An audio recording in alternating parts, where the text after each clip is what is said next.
I wanted to talk about my diet program, my diet slash weightlifting program now. So for the first 60 days, I mainly focused on no sugar, no carbs.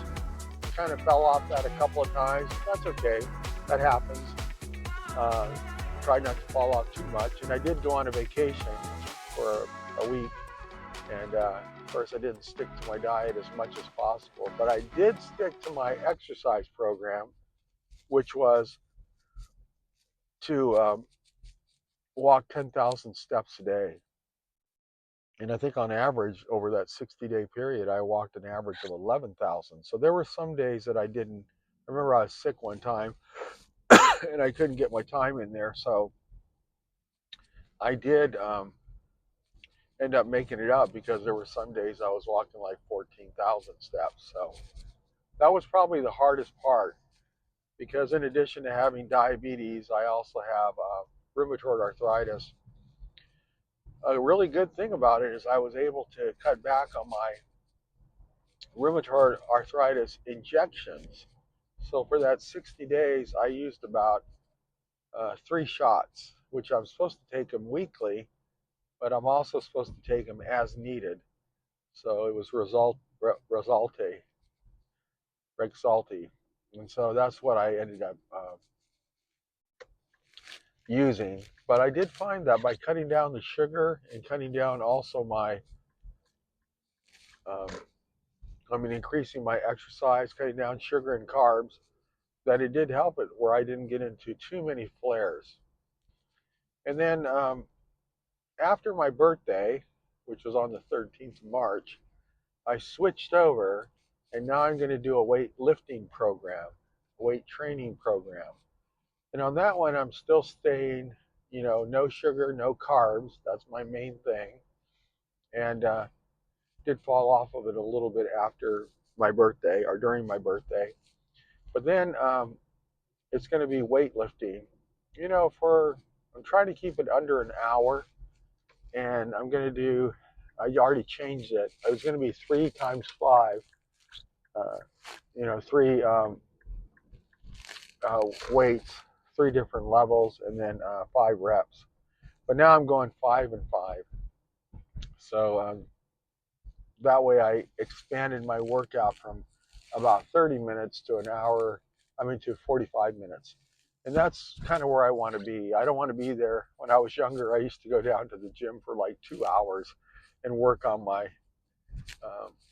like legs, for instance, or go down there and work on my upper body, for 2 hours. I'd be down there. It was just a little ridiculous. And I don't think it's that necessary for what I want to try to do.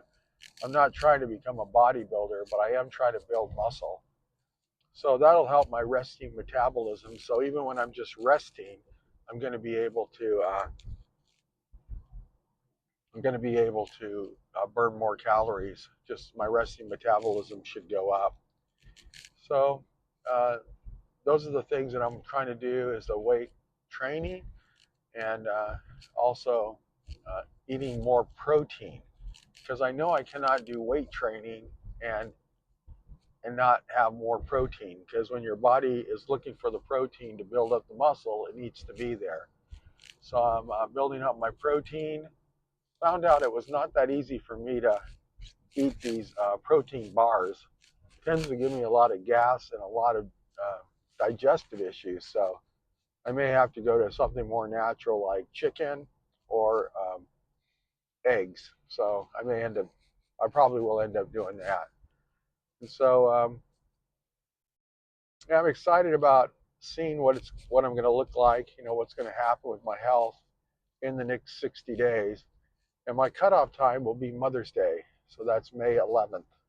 So it's about 60 days, and then I'll be switching back over to my diet part of it because I don't think that diet and weightlifting you should really be kind of controlling one or the other, and so are doing one thing or the other. So they kind of conflict when you're trying to do both. So I'll go back to dieting after that for another 60 days. And 60 days seems to be working really good for me. And I'm going to give this program about 2 years. to see how it changes me and changes some of my issues that I have in terms of diabetes, arthritis, and also cholesterol. I want to get my fat levels down. So I think this is a good program for me. So thank you for listening. I made the change now. Now I'm on weightlifting. I've already done 2 days of it, and I'm going to take a full day in between. Now that's really hard for me to do because usually I take a full day, I get really busy, and I take another day, then you just can't get around to getting into the gym. Then I take another day. So sometimes I end up just falling off my diet plan because of that one day of rest. And today is my day of rest. So I'm really trying to rest and not do anything, uh, overexertion. And I'm writing everything down. So I have a really good accounting way that I account for myself, so that I'll make sure that I stick to it.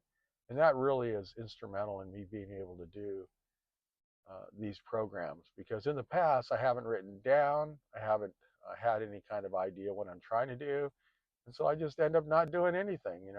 After like 2 or 3 weeks, I realize, oh shit, I haven't been even doing that. So I want to stay on it, and I want to stay current. It's going to be hard when I start running more leads, because when the weather changes, start getting a lot of leads for swimming pools, and that's what I do for a living. And that will be hard, but that's why I'm trying to keep it down to 45 minutes, because I can cut out 45 minutes, I hope, out of anything. And it will actually be easier for me to do the weight program because it does cut that down. So anyway, thank you for listening. Thank you for finding me. If you're interested, please subscribe so we can stay together, and I will keep you posted as to how this works out for me. Thank you much, and have a great day.